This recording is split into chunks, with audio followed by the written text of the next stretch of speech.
I'm sitting here in the Sylvera platform homepage.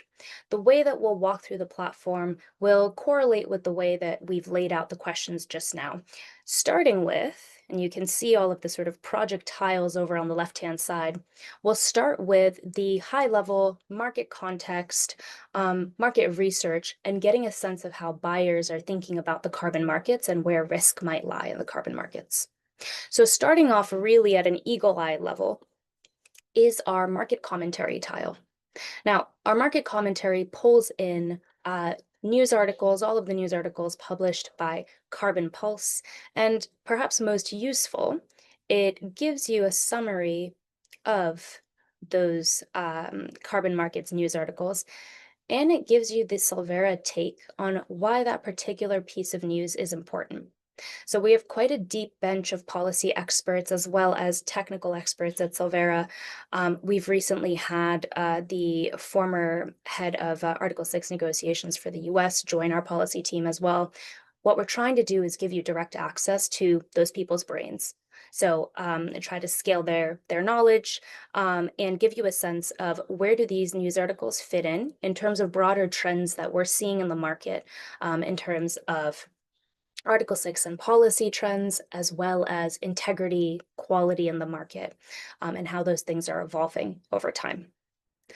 One of the things you'll see in the Sylvera Take section are links to relevant other parts of the platform. One of them being, in this case, the Indonesia country profile, because this news article covers off some of the recent changes and sort of positive signals that we've seen from Indonesia in terms of legislation around the carbon markets. So that leads us pretty smoothly into the Sylvera country profiles. Now, the Sylvera country profiles cover at this point about 43 different countries and rapidly growing. And these are really meant to give you a high-level sense of where do these countries stand in the carbon markets today? What do areas of interest for buyers like delivery risk, utility risk, reputational risk, where does each of these countries stand in relation to those, and how do they look in terms of their Article 6 readiness? These are updated quarterly, just on a sort of routine basis, but our policy team also has a very always-on approach to updating these, and you'll see that when it comes to the Indonesian country profile, for example. This has been updated with the most recent October outlook, given some of the new legislation that has come to pass in Indonesia that has lifted the moratorium that's been in place for the last few years. So this is a good way, in the work that we've done with clients on the buy side, this is a good way to get insight into how they're thinking about country-specific risk. Part of what we've heard those clients say is their legal teams, for example, will look at some of these country profiles to get a sense of carbon market-related country risk, and be able to sort of mitigate or safeguard against those in things like offtake contracts.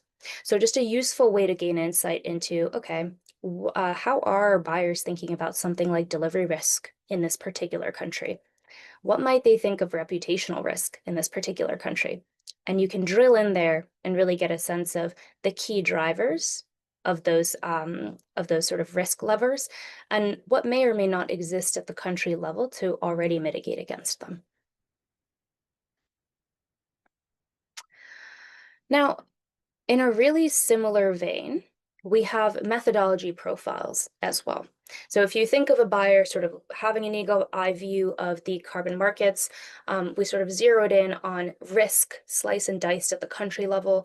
We also have risk slice and diced at the methodology level. There's obviously a proliferation of standards of methodologies on the market for various project types. What we have aimed to do here is really highlight the most pertinent methodologies. These are also growing, right? So we're covering more methodologies as time goes on. But these are meant to be really risk and opportunity profiles of each of these methodologies. I'll click into VM47 here because I know this is one of the more recent ones, a Vera, the sort of most recent Vera ARR methodology. And you can see that this country profile provides you with an overview of the market acceptance of that standard, the different accreditations it may have, right? So does it have the CCP label or not? Is it CORSIA eligible or not? And then some key drivers and some key sources of methodology level risk and some mitigative actions that can be put in place at the project level.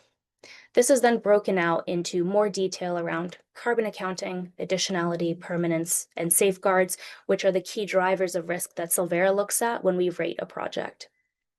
One thing I do want to highlight here is Sylvera project ratings are methodology agnostic, right? We're firm believers that project developers can develop really robust and stellar projects on older methodologies as well as newer methodologies, right? It's about the project impact and outcomes, which is what we would assess in a rating, rather than whether or not the methodology itself has potential risk factors.